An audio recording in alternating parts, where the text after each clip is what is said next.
All right, so this is day number 4 of cleaning up basements that got flooded after a really bad thunderstorm we had here on the weekend in Milwaukee.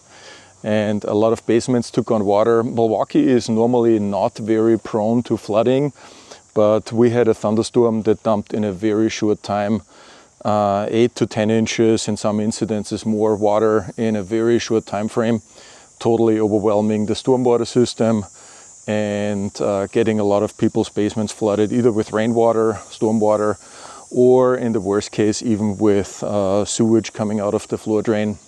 Of course, now you can call a restoration company, but in most cases, the insurance is not going to pay for the damage unless you have special flood insurance, which most people don't have.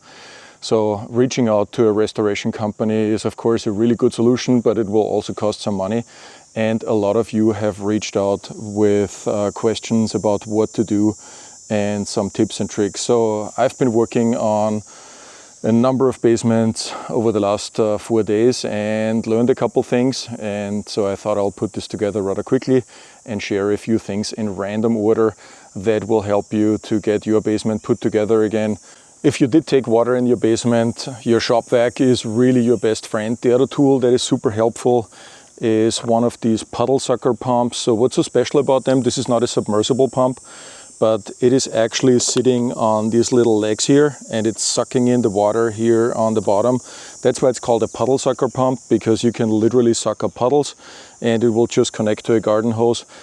This thing is super helpful. This is the second one. I burned through the first one, but fortunately Menards and Home Depot have stocked up already on equipment, and this can really be a lifesaver.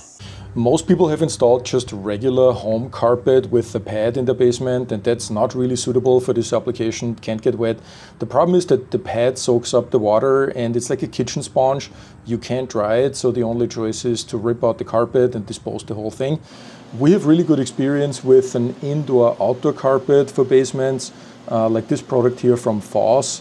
It does not have a rubber back and it is literally designed to get wet and dry out. So it dries out easy. You can even rinse it with hot water from your laundry sink and then shop vac it. And if it's not clean, then you just repeat it until the water comes out clean. And then the next step is to set up some fans and dehumidifiers and you should be good to go. When you have to remove a lot of water, a large model shop vac is definitely helpful, like this 16-gallon here. But don't lift it into the laundry sink because that is well over 120 pounds when it's full. It has that cool little feature like the bottom drain, so you just unplug it, roll it over to the floor drain, unscrew it and let it drain out into the floor drain of the basement. That is really literally a back saver. Next step is obviously to get your basement dried out again. That's what dehumidifiers are made for. Fortunately, the big box stores are stocking up again, so I just deployed a bunch of these things and they do really a great job. Make sure that you connect it to a hose so it doesn't fill up the bucket and can run indefinitely. The other thing that I found that a lot of people are overlooking is turning on their air conditioning system, especially if it's not that hot, because the air conditioner will actually remove a lot of water out of the house and it is really a big help to getting your home dried out again. The reason why most restoration companies are cutting out the bottom of the drywall and removing the insulation behind is because that is literally the only reason they can absolutely guarantee that everything will be dry. You can see this here on my thermal camera, how much of the drywall is actually wet. If it is accessible on the backside, you can sometimes save it. Just make sure it is 100% dry. Another tip that I have for you is an ozone generator. So this is a little residential one. You can buy or rent them.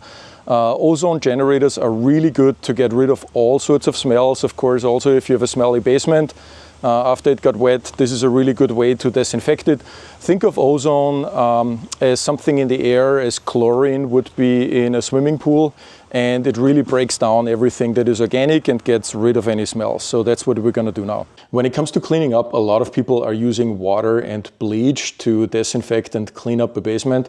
What we have found is that enzyme-based cleaners work really well for those tasks or anything that involves smells, even pet stains. I'll show you the product that we're using here. We have good experience with it. Maybe I can find a screenshot to post a video here.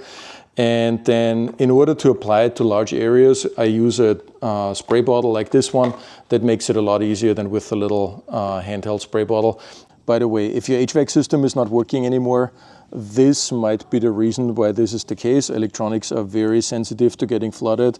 And at the very least, you have to get the main board replaced, or sometimes you just have to swap out the entire unit. And that is, by the way, also true for water heaters. So the older ones you can just take apart, dry out carefully with the blow dryer, and then restart the pilot flame. The newer ones have an electronic gas control valve, and oftentimes the only choice is just to get a new one. Another general tip that I have for you is make sure that your downspout extensions are securely connected and are leading at least 5 to 10 feet away from the house. At least 50% of the houses that I see driving around have them not connected correctly or not at all. And what happens is, if during a strong rain you're dumping hundreds or thousands of gallons of water right next to your foundation, it's actually not a surprise that you're having damp basement walls, and your sump pump has to work extra hard to extract that water and get it back out into the backyard. So fortunately, this basement here stayed relatively dry. One of the issues is that we had a lot of power outages, and if you have a finished basement that you're worried about, it's a good idea to invest in a backup sump pump with a battery pack. So if the power goes out, you still have a sump pump running and will keep your basement from flooding. The last tip I have for you is take it one step at a time. Nobody is prepared for this, and this feels totally overwhelming. But you can do this, just keep putting one foot in front of the other. First priority is always to get the basement dry, and then you can sort things out. If you have a little time, check on your neighbor, see if you can help them. And if you have any questions for me, then please feel free to put them in the comments. I try to get personally to them and respond to them. And also, of course, if you have additional tips. And yeah, that's all I had for you today, and I'll see you at the next one.